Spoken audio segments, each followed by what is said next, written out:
रौनकपुर नाम के एक शहर में राजा रौनक सिंह का राज हुआ करता था। वो हमेशा अपनी प्रजा के हित में कार्य किया करते थे। वहाँ की प्रजा बहुत खुश रहती थी।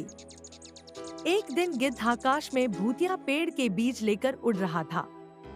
जैसे ही गिद्ध रौनकपुर पहुंचा, तो उसके मुंह से एकदम बीज रौनकपुर के बीचों बीच गिर गया। बीज भूतिया था, इसलिए अगले ही दिन वो पौधा बन गया। वहाँ के स्थानीय निवासियों ने जब पौधे को देखा तो हैरान रह गए, क्योंकि पौधे का रंग काला था।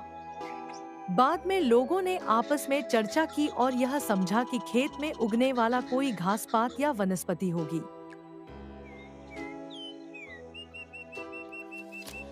दूसरे दिन वो पौधा काफी बड़ा हो गया।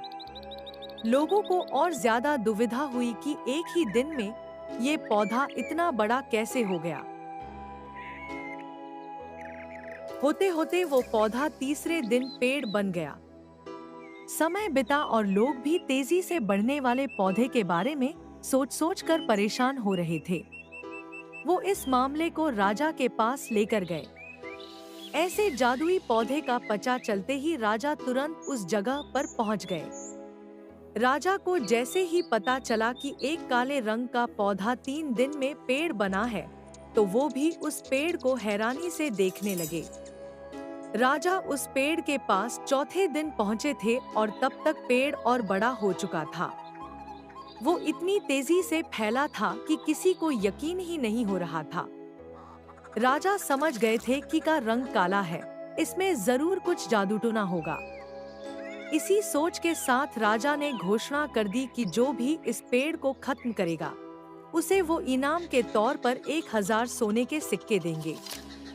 यही नहीं, राजा ने यहाँ तक कहा कि पेड़ को खत्म करने वाला व्यक्ति मेरी मृत्यु के बाद मेरी राजगद्दी पाने का हकदार भी बनेगा। इतनी बड़ी घोषणा सुनने के बाद हर कोई पेड़ खत्म करने के लिए अपना दिमाग लगाने लगा। राजा के सारे चतुर मंत्रियों ने भी तरकीब लगाई, लेकिन पेड़ को कोई भी नष्ट नहीं कर पाया।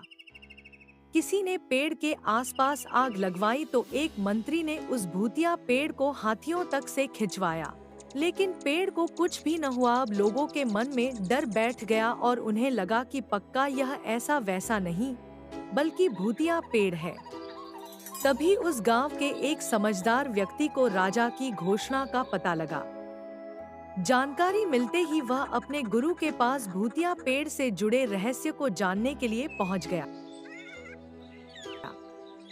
गुरुजी ने अपनी ध्यान की शक्ति को एकत्र करके देखा और उससे पूछा, क्या तुम इस पेड़ को खत्म करना चाहते हो? समझदार व्यक्ति ने जवाब दिया, हाँ गुरुजी, सब उसे परेशान है।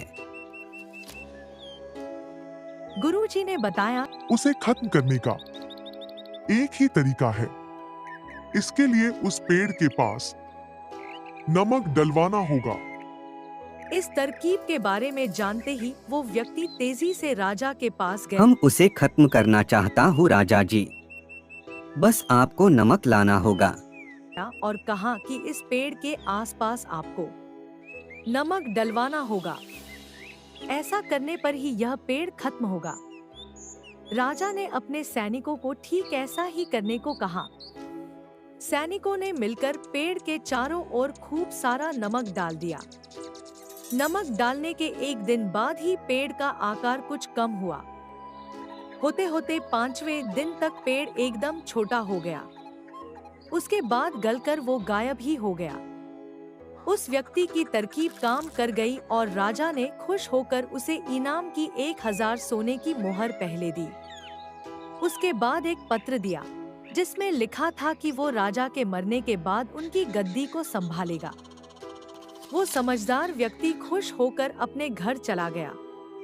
कहानी से सीख, ऐसी कोई मुसीबत नहीं होती जिसका समाधान न किया जा सके। जरूरत है तो बस धैर्य और समझदारी की।